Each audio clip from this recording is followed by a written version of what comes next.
You're listening to the Arts on the Edge podcast.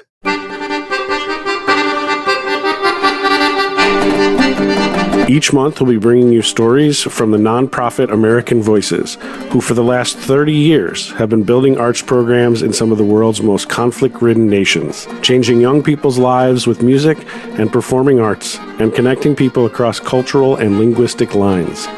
To learn more about American Voices and how you can help this kind of programming thrive, please visit www.americanvoices.org. Welcome to the Arts on the Edge podcast.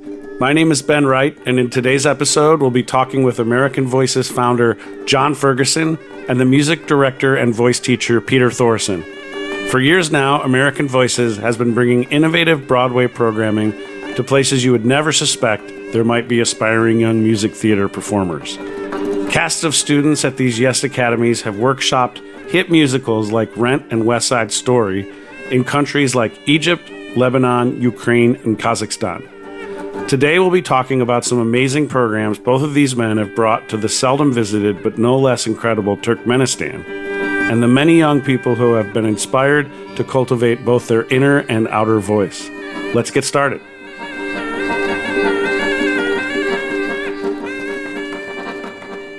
My name is Ben Wright with American Voices, and I'm sitting here with two really fascinating individuals, and I'm going to let you guys introduce yourselves. We'll start with the administrator and founder of American Voices. Please introduce yourself.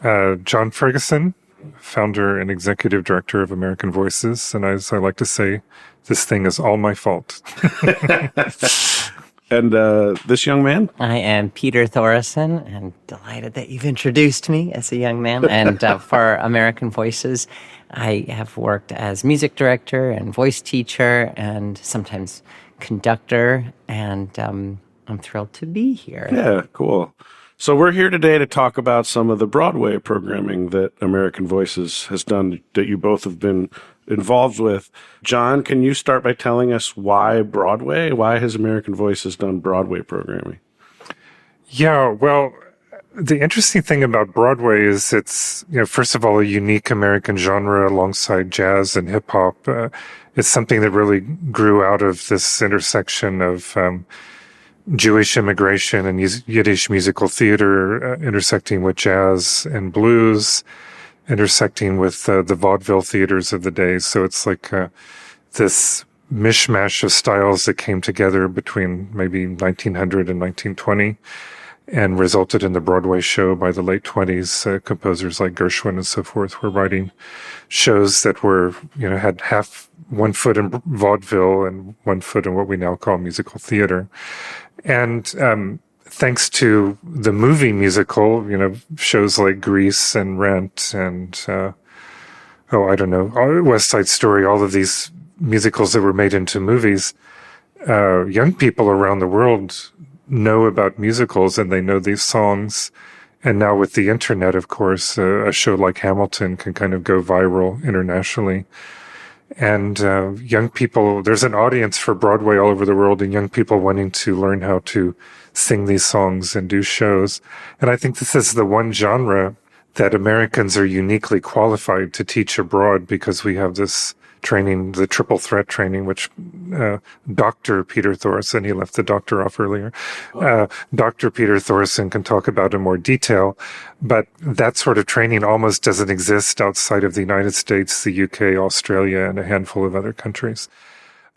So American music theater specialists are kind of sorely needed, and the skills and expertise to put together a show, the staging, choreography, lighting, set design, etc., is something also I think that Americans are, uniquely qualified for and get the training for here in the States. So what you'll find when you go abroad is often kids that can either dance or sing or act, but rarely all of those or even two of those. And need kind of a shot in the arm from an American specialist to help put it all together. So before, I want to hear more about you, Peter, and who you are and everything. But can you give us a little context? The ambiance of this place in multiple ways adds to this conversation. we're in downtown Manhattan, and there's traffic, and I'm actually enjoying hearing it in the background but where are we? We're surrounded by some pretty fascinating posters, and this place is pretty cool. Yeah. So we're at 853 7th Avenue, just 2 blocks south of Carnegie Hall.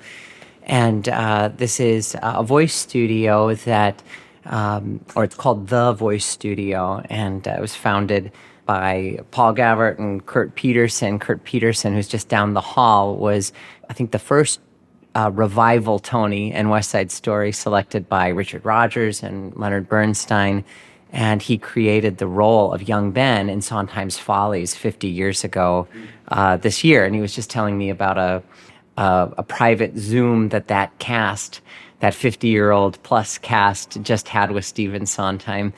And over the years, right now we're in a room that was initially, I'm guessing, a bedroom in a family apartment. And there are 2 bigger apartments in this building that have been beautifully carved out into a number of voice studios where a handful of New York voice teachers and Broadway teachers, opera teachers call home base. And I'm one of those teachers on days where I'm not at Pace University. And so as John was talking about Americans being uniquely qualified for Broadway instruction, one of my other positions is that I'm an adjunct professor of voice at Pace University, further downtown, which has a very celebrated musical theater program.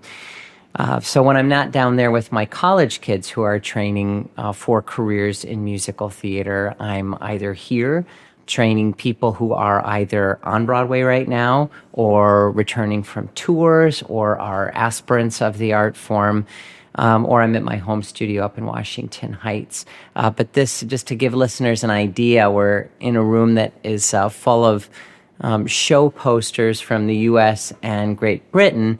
Many of these shows are ones that either Kurt Peterson, who I mentioned earlier, was a part of or was a producer on.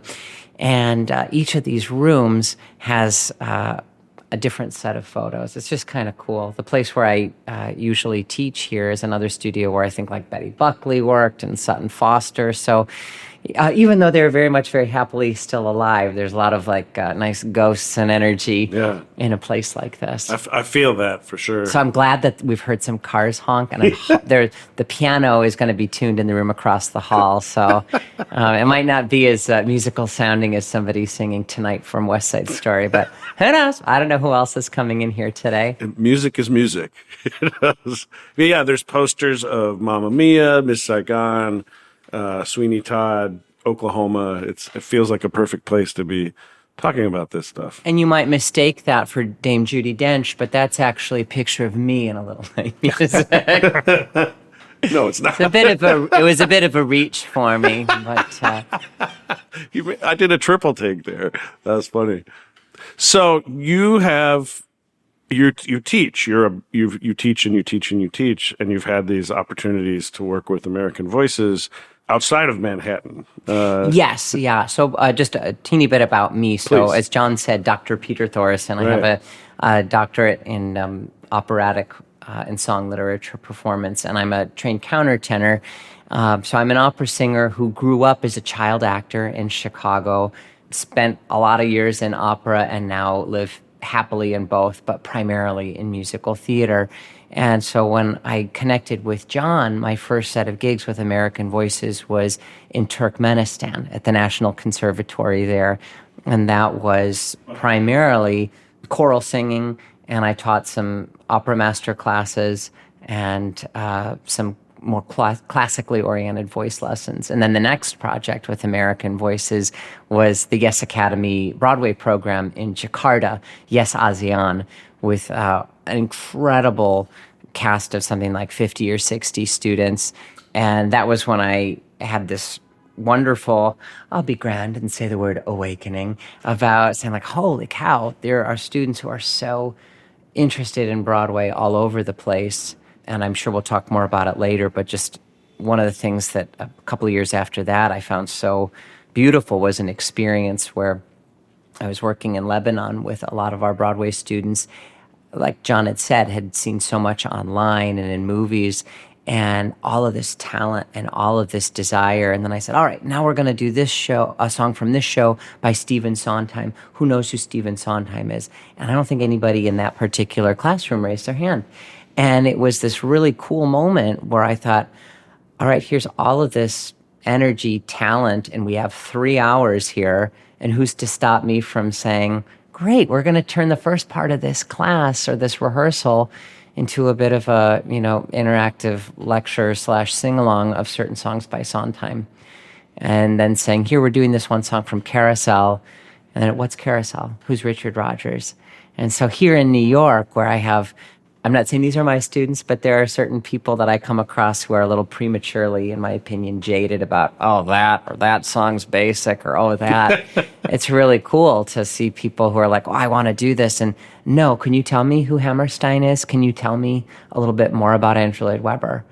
So I think your question was very different and pointed, and I answered about 6 others. No, but that was really cool. I want to hear those stories and those things that moved you, because, obviously that must have been your first time to Turkmenistan.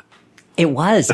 And we like to start our faculty off with the easy countries to just ease them into the international cultural diplomacy experience. And Turkmenistan, as listeners may or may not know, is somewhere up there with Eritrea, North Korea, in terms of its openness to the outside world, but does have an excellent, it was part of the Soviet Union in the time, up until 1992, I believe, and has an excellent musical training system. So the kids come with wonderful discipline and training, but very little contact with the repertoire from the outside world. Yeah. And that the Turkmenistan Association for me began, John and I was referred to John by a friend, Rin, who the three of us ended up touring Pakistan together in a program called Broadway Bridges. And Rin had said, they need a music director, conductor for a program in Thailand. And I said, well, what's the repertoire? Because I need to be careful about saying whether or not I'm a conductor. And the repertoire there was, I think, a lot of Disney and a lot of Broadway. And I said, sure, yeah, I can do that. And then John and I communicated. It was hi, nice to meet you. Let's see if we can get all the stuff ready for a visa. And overnight, something had happened, and I wasn't able to fill in for this Vietnam program. And John wrote and said something along the lines of, but I may have something for you in Turkmenistan. And being, the child actor Peter came out of sure, I can do this, I can do that. I Googled, where is Turkmenistan? Yeah. And so it went from thinking, okay, this is repertoire that I can dive into, to where am I going and what am I going to do?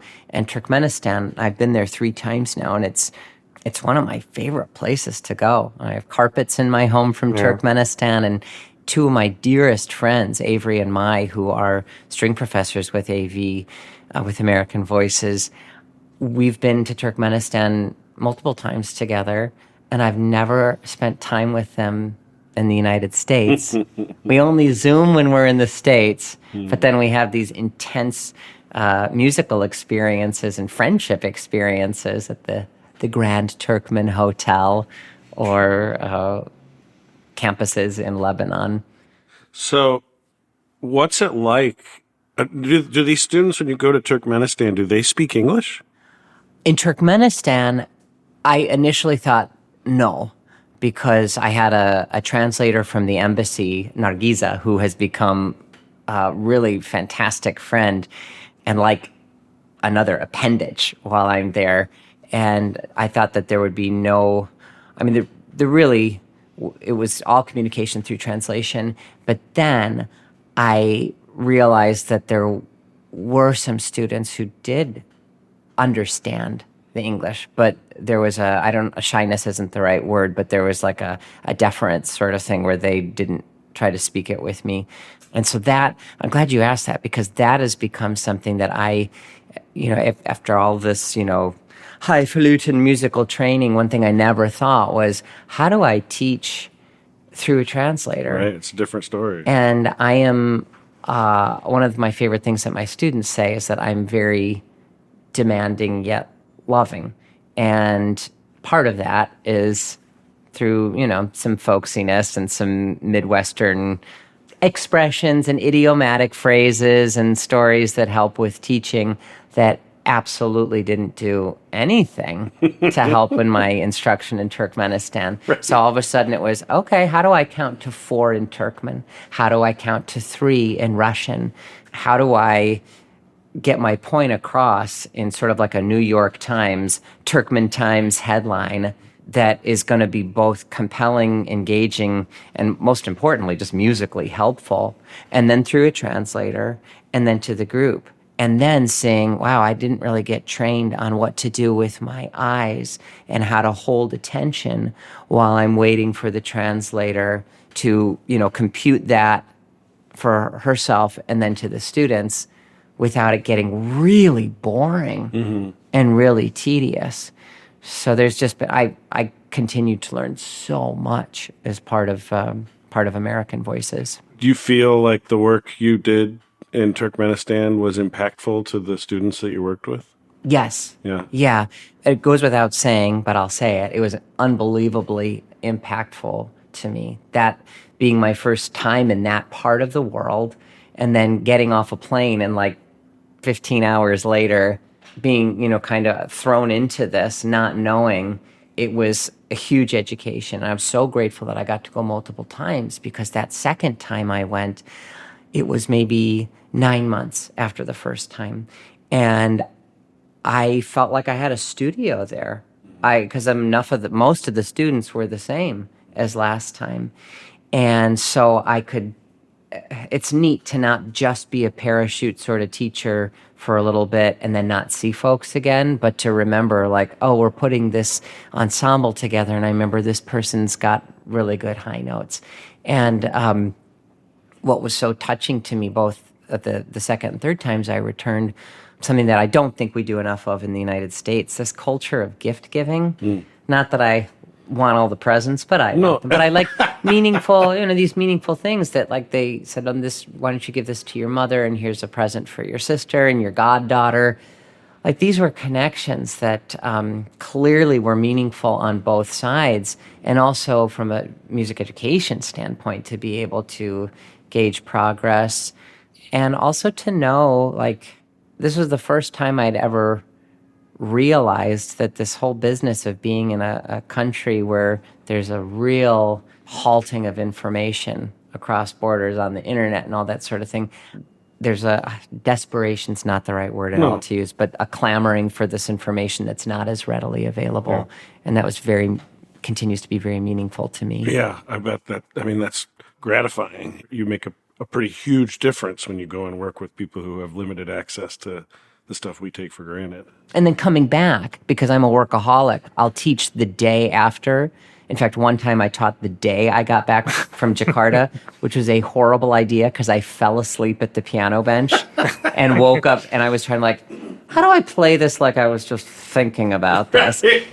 But that moment of that huge switch, and all of a sudden to have all of my tools of idiomatic expression and shared understanding of musical language with students, what I found immediately after those first trips that continues with me now is it's made me a much more efficient teacher with students that I share a language with also.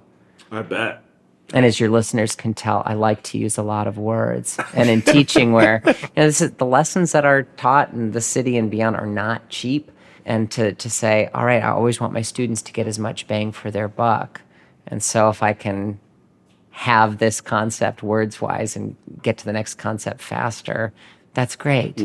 If the student wants it that way.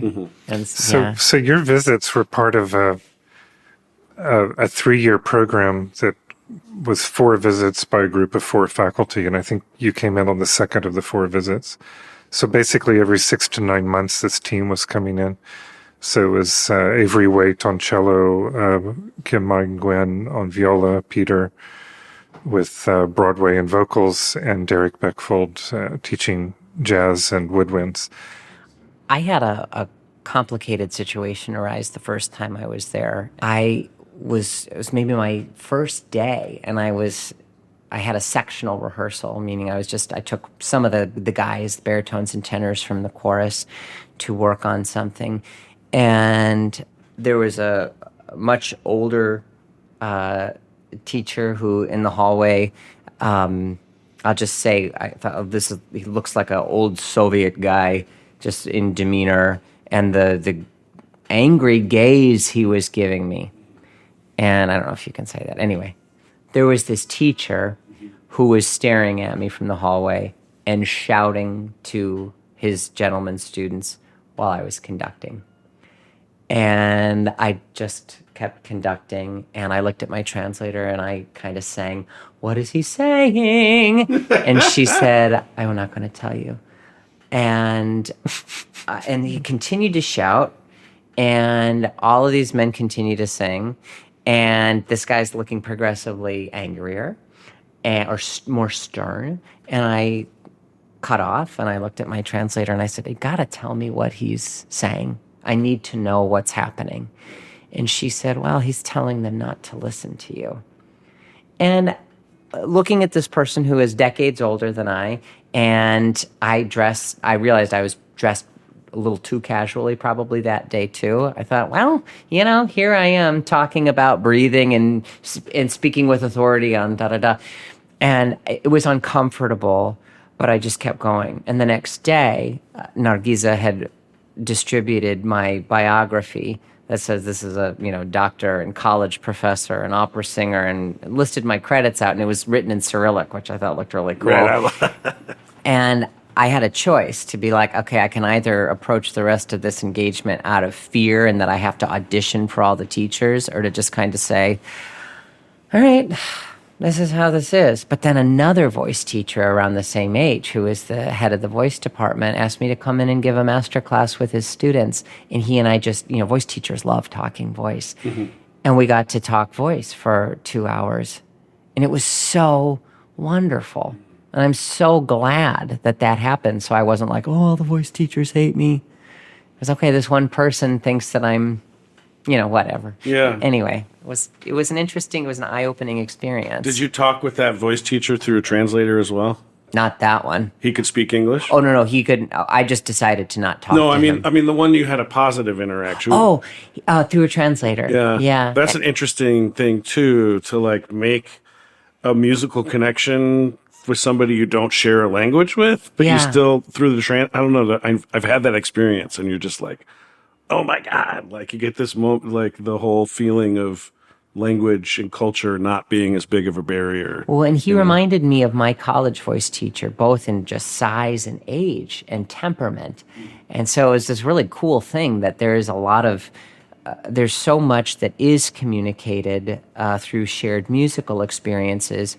Speaking of which, one of the coolest things about work in Turkmenistan, and a phrase that I hadn't really heard until I started working with American Voices, was cultural exchange, exchanging your culture. And in rehearsal, just stopping for a moment and saying, hey gang, sing me some songs. What do you sing when you're hanging out? And a lot of the music that I heard was from songs that they were singing. There were a few of the older students who were wedding singer gigs, and they would sing these great songs where I got not only a taste of the music, but also something that I noticed that in Turkmen and in Russian, especially in Turkmen, there's something that happened with the larynx, that network of cartilages and muscles in the necks, where the sound they made really was elevated, or it elevated that part of the body. And something as a voice teacher I work on a lot is helping people to neutralize that elevation just to be able to keep singing. And I had this feeling of, or this realization of, oh, you could say to somebody, hey, that's wrong, don't do that, you're raising your neck. Which is also the same thing as saying, hey, the way you communicate your folk music is wrong and bad for the body. Right. And similarly, when I got to the Broadway ASEAN, something kind of clicked in me with, in Western music, where we're very much half-step, whole steps, I realized that I wanted and needed to change my terminology with my students here, where I'd say, you're not right in the center of the pitch. They'd say, oh, come on, just tell me if I'm sharp or flat. And I'd say, well, I'll tell you, but I want to start using this term because, there are, micro steps and not to get too much in the weeds, but to say that somebody's music making is wrong somewhere else in the world, somebody's called a prayer or a different part of their idiomatic music, that's wrong. It's not the case. So that's another way that it's affected my teaching here, just in terms of terminology. Yeah, and I do want to point out that the artists that I've met through John Ferguson and like yourself, and I think if you're going to do that kind of programming, you have to show up with that attitude and the exchange attitude and the openness to trying to understand what they're doing and teach, but also teach within the parameters that they have that may be quite different from our own. And so it's cool to hear you speak about that and recognize that it wasn't the time to correct somebody about their traditional singing, Yeah. It's not, there are other things you can help them with, and it's just cool. And also to find out repertoire-wise, too, in Turkmenistan in particular, because that's the place where I've worked primarily on classical music, is to find that there's like a major cutoff in the music library there to say like, oh, there's like no Benjamin Britten, there's no English opera, and obviously, understandably, a huge focus on the Soviet operas. And even just to look at the sheet music that they'd bring in, where you could tell that the edition was an old Russian edition that had been photocopied from an old teacher's teacher, something like that. So at first I thought, well, I'm going to start each class, because part of me just to calm myself, and I still do this when I meet with a group of people I've not worked with, is I think I got to do something at the beginning just to get a lay of the land and the room and the energy. And usually what I'll do is I'll have an activity. And so the activity began there with me saying, all right, I brought, for some reason, a binder of Purcell songs. So I'm going to sing through some Purcell songs, introduce this English language repertoire, or some American art song, too. And then now that I have an iPad, a fancy iPad, the big one so that it actually has the size of the pages, I use most of my sheet music from there. But on these trips in the past, I've just brought a bunch of books, selections of Broadway musicals, and put them in the bag. And so in Turkmenistan, I quickly started saying, all right, I'm going to bring in my Phantom of the Opera book, because that was a musical that students knew some of the music from. But then I also brought the Carole King book, the Carole King musical, and the students really loved that. And then I realized this was a really cool way to share about the life and the music of a really important, celebrated American composer. And a couple years later, it was Waitress and Sarah Bareilles. And so I tend to bring like 1 or 2 copies of each of these and just leave it, so that with whoever I think is like the student who's actually the voice teacher. Because in Lebanon, Melissa Dano she's the voice teacher of so many of the students that we've worked with in the programs, and saying, okay, here's this music. Oh, the thing I want to circle back to about Turkmenistan and music education, and who we got to speak with, is that people, certain officers at the embassy, because there's a rotation, we met with different people each time. And on one trip, we did get to meet the ambassador, the U.S. ambassador to Turkmenistan, and we shared with him about our thoughts after it was my 3rd visit to Turkmenistan and Derek and Avery's 4th. And we shared our reflections on what we thought could be a helpful next step, in that the people that we were working with, the students, were very much going to be the next people probably hired to teach at the Ashgabat National Conservatory there. And we proposed some ideas on future partnerships that would be focused on teacher training, not just getting people ready for a performance. So that's sort of where we left that particular group of things, things with there. And I'd love to see that happen. That's cool. The very first Broadway program American Voices did in Turkmenistan was in 2005 with 8 songs from West Side Story, prepared over 6 days with kind of a ragtag group of Turkmen opera singers from the National Opera. But I was just going to say, while we're in the stands, let's talk about Kazakhstan and the Broadway program we did in Sure, in sure. Almaty in 2019, right? Yes. Yes. So all of these are probably very different from each other, right? By the time I got to Kazakhstan, I'd done Broadway Academy at Yes ASEAN in Jakarta, and then John and Rin McGlemery and I had toured Pakistan with 6 or 7 Pakistani actors in a program called Broadway Bridges, where we put together and rehearsed and produced a show in Islamabad and then performed it there, and Lahore and Karachi. So by the time I got to, that was 2017. Yeah. So by the time I got to Kazakhstan in 2019, I'd also done a Broadway program in Lebanon. So I had this different repertoire of skills and just repertoire that I'd say, okay, this song works really well. It's a great teaching song. It's a great piece for ensemble work. And when I got to Kazakhstan with Andrew Palermo, choreographer and director, it became really obvious to me that the performers there were a lot of them were much stronger with dance. And in other places, it had either been, like at Yes ASEAN in Jakarta, there were a lot of people who, it was very much like triple threat, singing, dancing, acting, or it's very frequent that you'll have singers who say, I'm a great singer, but just call me a mover, or I'm a singer and I don't dance. You don't really hear that very often now, even if that's the case. But but in Kazakhstan, it became quite apparent that the strengths overall for a lot were the dance. And so we changed our final program a bit to be pretty dance-centric. I mean, we did tons of singing. And if any of the students from Kazakhstan are listening, please don't think that I'm saying you're not fabulous singers, because you are.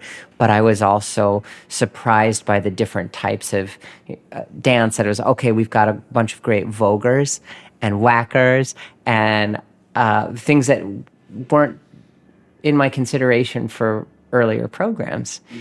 But then in Kazakhstan, there's also a group called KELT, the Kazakhstan English Language Theater. And it was a group of students who I think were led by a couple of expats who taught a lot of American theater principles to them, and their English was very terrific. And we didn't even have translators really hired.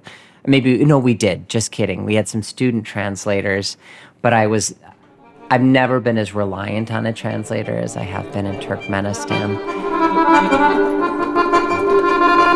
We'll be right back with more from the Arts on the Edge podcast. Please make sure to follow American Voices on social media.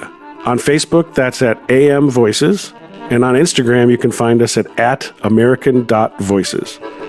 Any and all donations help us continue to grow our educational programming for youth around the world, and even help us provide scholarships to students, which we'll be talking about more in future episodes.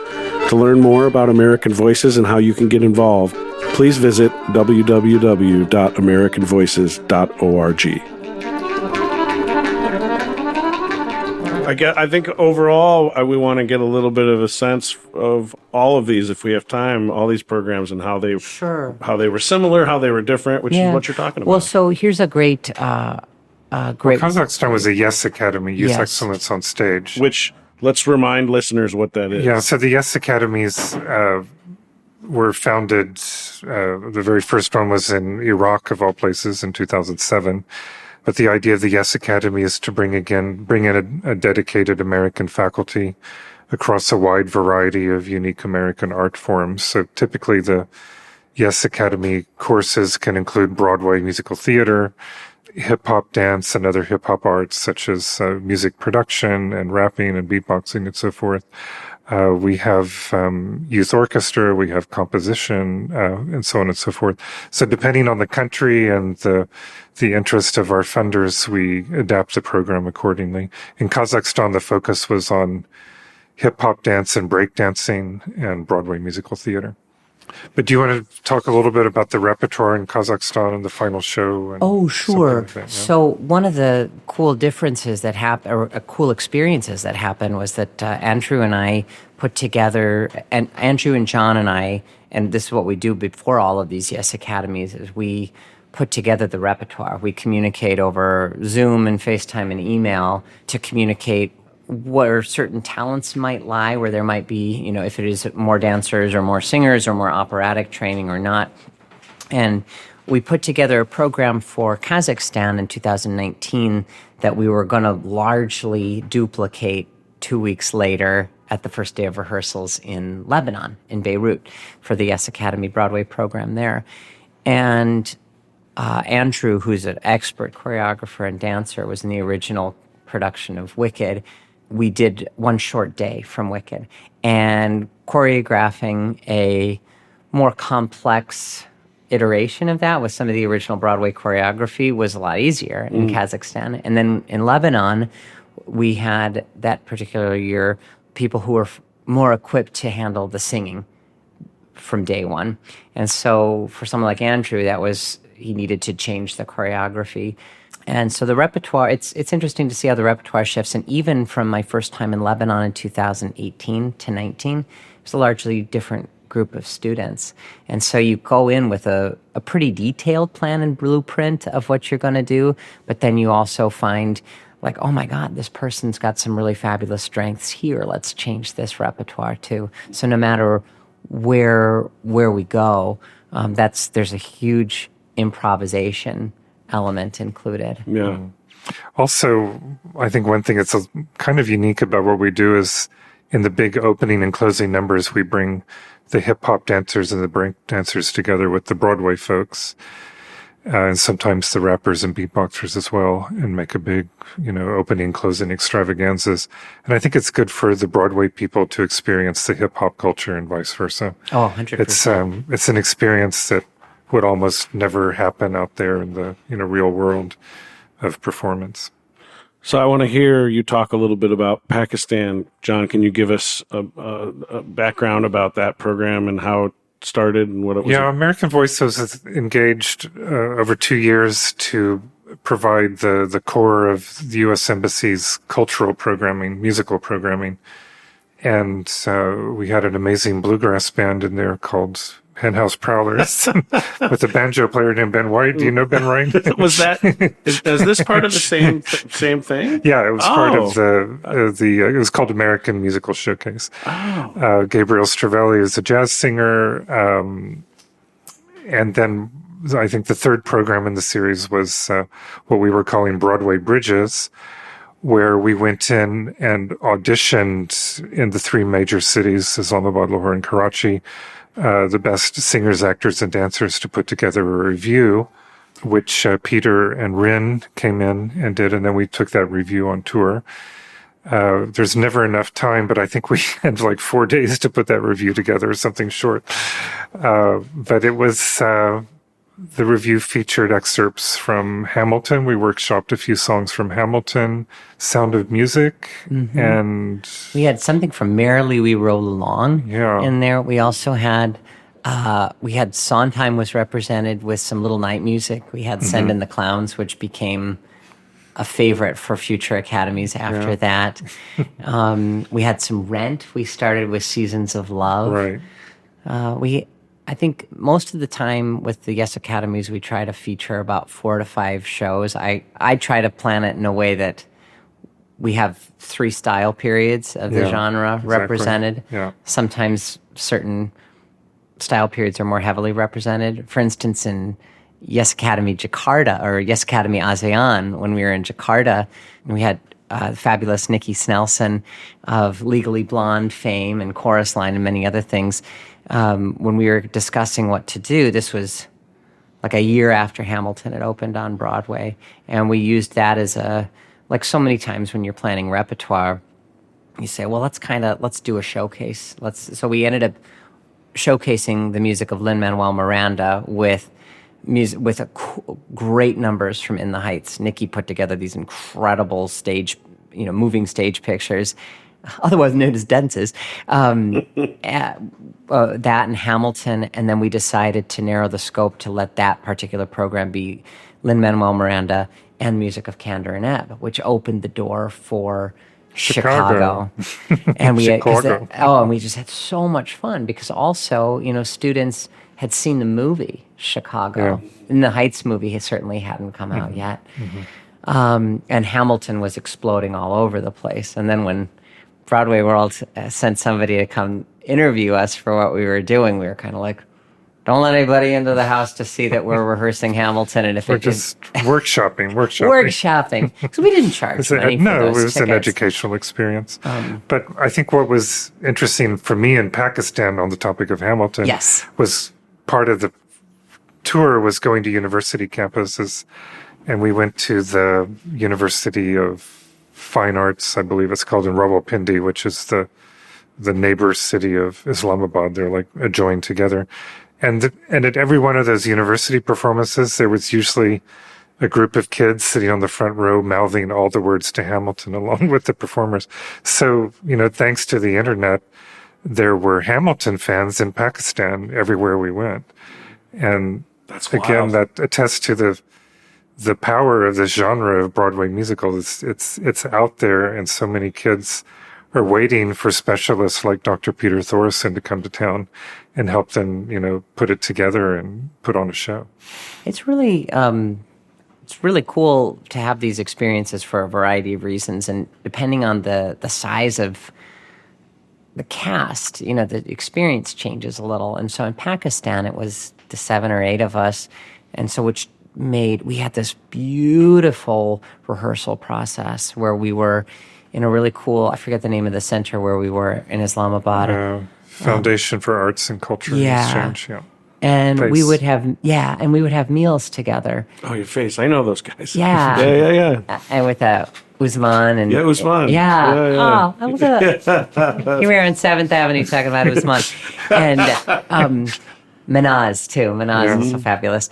And that was another really, for me, intense moment of cultural exchange where we had this great family dinner style dinner, and one of the students, or a couple of the students, were saying, okay, so in American TV shows where we are right now would be portrayed as XYZ, or on this show on Homeland, this airport would look like this, but this is really what it looks like here. And so, having these intimate experiences were wonderful. And from an educational standpoint, when it's a smaller cast and it's an extended period of time, I can, just primarily what I do is I'm a voice teacher, to get to be able to, in the worst of circumstances, and I'm not talking AV, but just in the worst of circumstances, if you have no time, sometimes rehearsals can feel like triage. And in the best of circumstances, it's great. Let's bring out your strengths. Let's help you to develop sustainable habits, not only for this process, but also for, next 50 years of singing. And the relationships that we built in Pakistan, that was one of the first COVIDian era Zooms I had with Rin, was that cast of Broadway Bridges, and just seeing how deep our connection still is. But touring with that and with that repertoire was, I think, one of the most exciting times of my life. And we were on so many TV shows too. Yeah, we did a lot of media, which is always fun. And a lot of those alumni have gone on to do like really great things. Like one of our alumni, Saad Sheikh, has gone on to form a arts presenting organization in space in Lahore called The Colony, and has been presenting all kinds of performances and offering training as well in dance and theater and music and so forth. So, and a large group of those alumni, bought tickets and came to Lebanon the following year and attended Yes Academy Lebanon Broadway program. That was so cool. What? Yeah. That's Yes, wild. Yeah. I didn't, the Turkmenistan thing was a surprise in that I'm like, oh, wow, I'm seeing these students again. And a lot of times I just sort of assume I started to assume I probably won't see these folks again. And that's not been the case. Yeah. Thankfully, because they keep bringing me back at American Voices. But also that speaks to the success of these programs, that there are returning students. Yeah, right. And so when we got to Lebanon, being the Broadway my first time in Lebanon, VS Academy in 2018, it was just me representing Broadway, so not a choreographer. And I am one of those, I sing and move my body a bit type folks, not a choreographer. And so when I found out that Saad, who John just mentioned, and a bunch of the students from some of the students from the Pakistan program were coming, I immediately thought, oh, thank God, here's a wonderful opportunity we'll call Saad the dance captain, because Saad's an incredible dancer and choreographer. And it'll be a great opportunity for Saad. And it will also make me feel a whole lot of relief for not feeling like I have to pretend to choreograph something, or just say, hey gang, we're all going to step touch for this number and point and look with intention here. And we ended up having this awesome time where some of the other Pakistanis that came to that program hadn't been part of the Broadway Bridges program, and they're fabulous dancers. And so anytime there was a number, I was like, well, we should have some dance here. I was like, do we have any Pakistanis that would be in this number? And Saad put together this incredible choreography for Last Dance from what was popular then on Broadway was the Donna Summer musical. So you've got Lebanese and Pakistanis, Yeah. doing Broadway and dance together. Yeah. And, thanks to the magic of social media, everyone is, friends on Facebook and Instagram and so forth. And staying in touch now through the global open mic program we do first Saturdays of every month. So. Can I share just a first personal story about that first time in Lebanon? In 2018, my oldest brother was gravely ill with cancer right at that time. And very thankfully, he's recovered. But at that time, we were doing If I Loved You from Carousel, a very famous duet, frequently excerpted as a solo. We were doing that as part of the repertoire. And the students loved it to the point that Saad helped me put together like a 12-person version of that. That's something we'll do frequently, is take a song like She Used to Be Mine from Waitress, where every person wants to sing that piece. And it's like, all right, let's turn this solo into an octet. And the students were asking about, this is one of these examples of when I was saying, okay, I've got these 3 hours. How do I want to set the tone for class? I thought, okay, I'm going to do like a little mini lecture on this composer. So we were talking about If I Loved You, and somebody was asking about the plot of Carousel, which centers around domestic violence and abuse and all these things that are very much in need of illumination all over the world today. And we were going to we ended up putting the great piece, You'll Never Walk Alone, as Renee Fleming calls it. She says that that's one of those pieces that the whole world knows, like Leonard Cohen's Hallelujah. And at that time, I was abusing that song as therapy. And I say abusing because I was just listening to You'll Never Walk Alone all the time and crying and not talking to anybody about it. And as I was sharing with the students about the show, all of a sudden I did something I usually don't do in a class, where I was about to burst into tears. And one of these students said, just tell us what's going on. It was so dear. And I shared, and just the power of talking about the lyrics of that song and going around the room and talking about components of that particular musical that have huge resonance today on the other side of the world with folks, and in a way that I felt really fed musically, personally, and felt this feeling of cultural exchange happening and just human exchange happening. That's one of the most treasured moments I've ever had on a trip like this and in my life.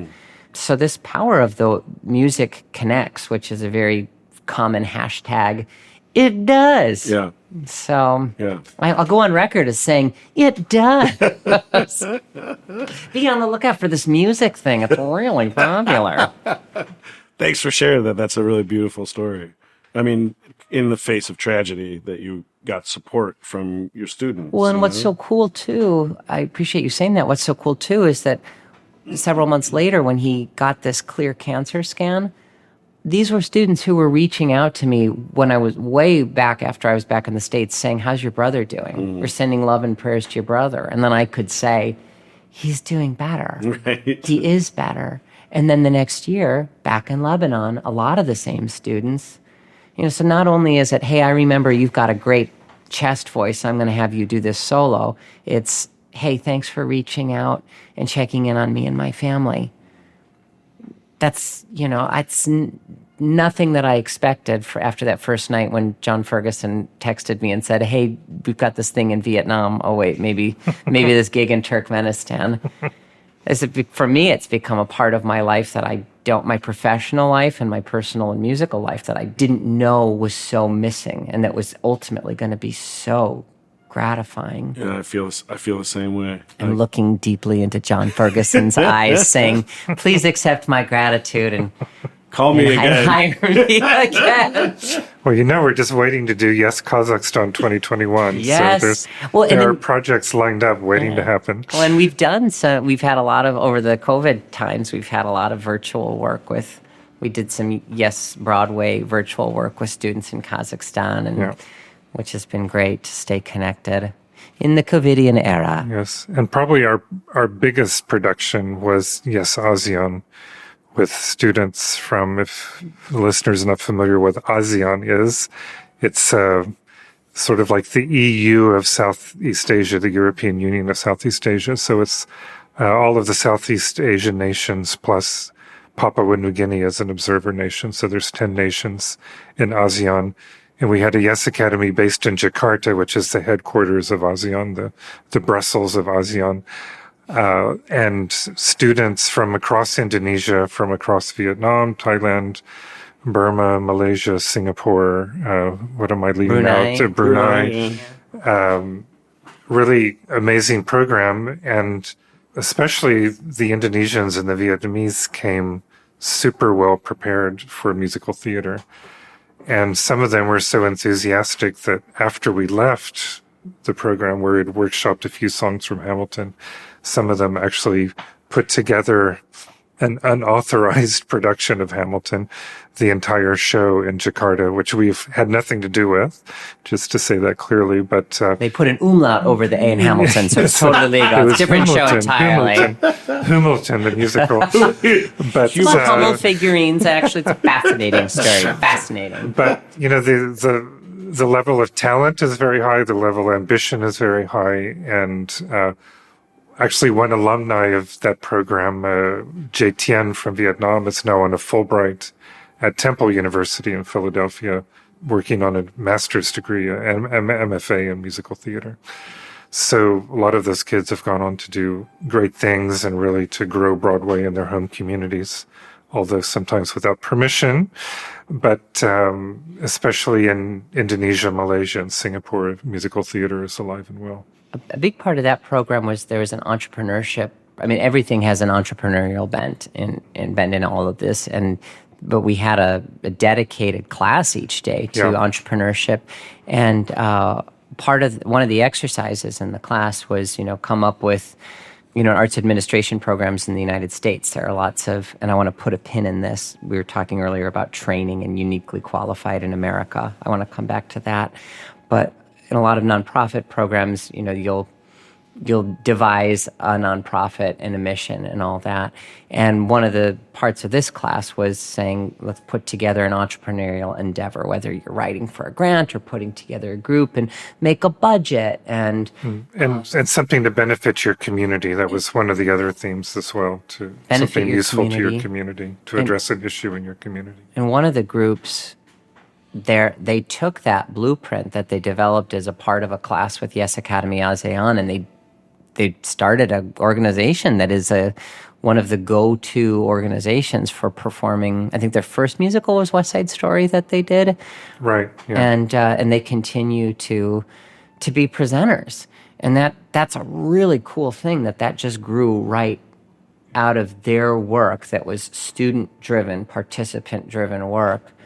One thing I wanted to jump back to about Broadway in other regions of the world, the United States has so many programs. If you ask certain people, they'll say, oh, these 10 schools are the schools that you have to go to train for musical theater. Well, there are these 10 schools, and there are another, dozens more. With any program that has fantastic teachers is a fantastic program. Similarly, depending on the cities that they're near or in, there are regional theaters that provide all the opportunities from performing and stage management and costuming that are given to students at these schools.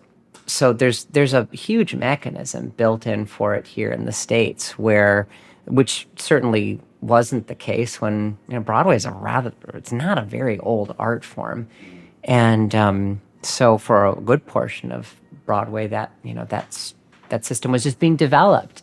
And so when we go to different parts of the world, it's like, I'm guessing there aren't a lot of BFA musical theater programs in a lot of the universities where we are. And I'm being a bit facetious as I say that, but there are students at these programs who, for instance, the Pakistan program, one of our students was a lawyer. Another student was a soap opera actor. And in Lebanon, I remember asking one of our participants, well, what do you do? Oh, well, I'm on vacation. I'm a dermatologist. So it's fascinating to see that, the training that comes most of the time in Yes Academy programs, especially with regard to Broadway, those 2 weeks that we're in that region, that's really the only formalized time. And so we're also preparing students, the leaders in those classes, to keep it going however they see fit, whether it's a series of concerts or recitals. And just the other day, one of our students from Lebanon, who's been there a few times or been to our program, he just asked for a letter of recommendation for some universities in the States. And I've written rec letters for students in programs in London where there are, United Kingdom has musical theater programs. And it's cool to connect the dots and see who's going where. And there's just a ripple effect. It's so cool. And sometimes you see that ripple effect right away by seeing somebody experience this music for the first time at a concert or a rehearsal. And then other times you wait some years, like JT in Temple, and saying, oh, wow, I remember you from Yes Academy and Yes Academy. Yes Academy. So it's very, very, very highfalutin the way I talk. And JT just performed in Temple University production of Spring Awakening. Yeah. He had one of the supporting roles, did a fantastic job. Excellent English. This is maybe not fit for the podcast, but he had the role of the one boy who has to masturbate, imitate masturbating on stage like 3 different times. You were telling me about this. And he was kind of embarrassed about that, but somehow he really took that role and ran with it. And Yikes. oops. But the point of all of this is he started as really a beginner in musical theater in 2015, and now he's doing a master's degree at Temple. So.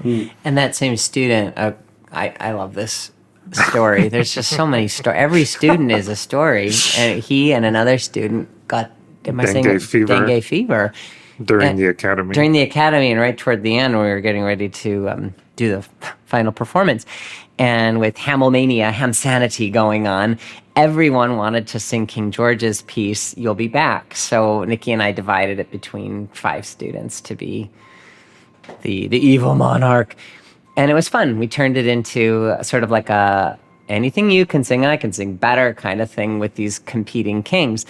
And JT was allowed to leave the hospital once he'd recovered, but he was so depleted after that we put him in a throne. So he got to be the most important king. But after that, the year after that, I had said to John, are we going back to Jakarta this year for the academy? And he said, actually, we're going to do Broadway Bridges in Pakistan. And once Rin and I Zoom met with our singers, thought, what are we going to do with these 3 guys rather? Oh, well, let's do that King George thing. And that, smash cut to being in a auditorium in Lahore. I'm at a piano, and all of a sudden these 3 guys pick me up from the piano, and John Ferguson slides onto the bench and finishes the rest of the song, and I become the other competing King George. And that's just so fun. Yeah. And it came out of an idea that happened in another program.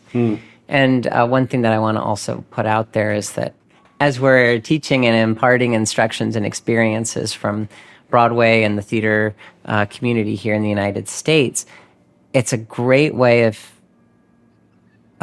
strategically putting in history classes on musical theater, but then also saying, hey, this is what's new on Broadway right now, and this is new music. And not only does that help with repertoire planning, but it keeps people feeling really current. Anyway, yeah. So I got 2 questions for you as we wrap up here. How can people learn more about you? first of all? About me, Yeah. Peter Thoreson? Yeah. You can go to peterthoreson.com, peterthoresen.com.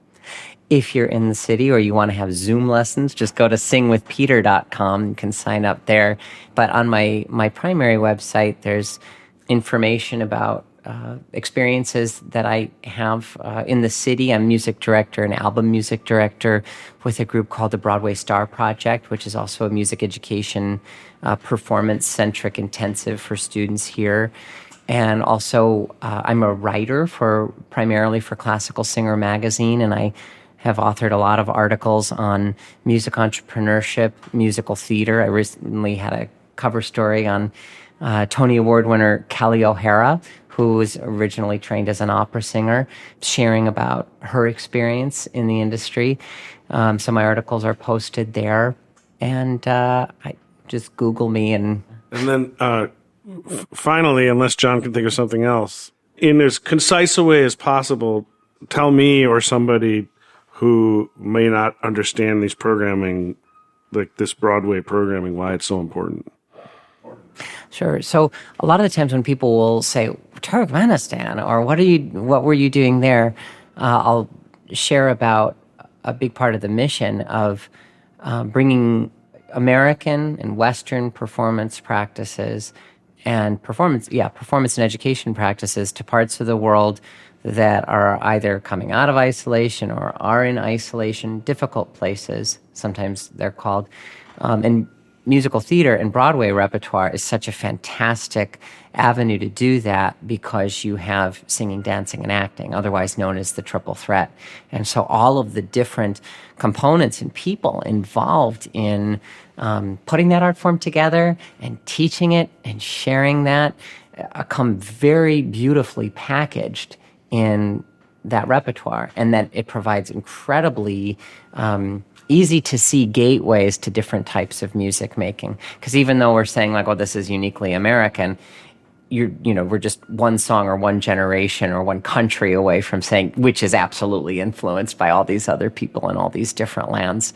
So it's a super cool gateway in, and an easy one too. I think in the history of American cultural diplomacy, the first big effort was the jazz ambassadors in the 50s and sending stars like Louis Armstrong and Dizzy Gillespie abroad. Then I think there was a period of where rock music, again, not so much through the government, but just, the rock and roll thing emanating from the United States became the sort of calling card for American culture around the world. But in some ways, I think Broadway and hip hop together are the two American genres that kind of rule right now. Broadway through its dissemination via movies, and hip hop through its popular cultural appeal. But I think it's a wonderful way, and I think embassies are coming around to this idea more. But musical theater is a wonderful way to engage a large group of young people together with one or two American specialists and thrill audiences. Audiences uniformly say, oh, we didn't know our kids could do that. We didn't know our kids were so talented. We didn't think we could put on a Broadway show in Penang, Malaysia, or in Rivne, Ukraine, so it's a genre that tends to wow audiences and I think win people over in that sort of soft power sense that American culture is very strong at. And just jumping on top of that too, with accessibility of movies of rep that either started as a Broadway musical or vice versa, with Disney and Pixar and all of that, where there's so many, we're just blocks away from where The Lion King is and where Frozen recently was. There's a ready accessibility for a lot of rep to say, okay, this is on Broadway. Here's one way of introducing you to Broadway. But then also, like Kurt Peterson, who I was bringing up earlier, he had mentioned just the week before Stephen Sondheim passed away, because they were very well acquainted, of course, with Kurt's work and Sondheim repertoire. He said, if it hadn't been for Sondheim, it would just mostly be a theme park a few blocks from here. And he said that in an email, and I brought it up later, and he used this great phrase. He said, with Sondheim pulling the mobile in this direction for such a long time, it absolutely changed the repertoire. So we have this really cool combination of just such accessible programming, like the Disney commercial successes on Broadway, which are so important for a variety of reasons. And then pieces that are a little more esoteric, and then pieces that are, just brand new. So it's just a real easy way in for discussion and performance of a lot of different kinds. I want to thank both of you for your time. Every time I have a discussion like this, I'm reminded how important the work that American Voices does abroad. And I hope listeners hear that too, and consider helping out by donating and helping this programming continue to exist, which you can do at www.americanvoices.org. Exactly. Yeah. Thank you, Ben. Yeah, my pleasure. And see you in Kazakhstan, Dr. Peter Thoreson, Yes. summer of 2022. Yes, yes, yes. Thanks for tuning in to the Arts on the Edge podcast. If you haven't already, please make sure to follow American Voices on social media. On Facebook, that's at AM Voices. And on Instagram, you can find us at american.voices. Please visit www.americanvoices.org to learn how you can help us grow. See you next month.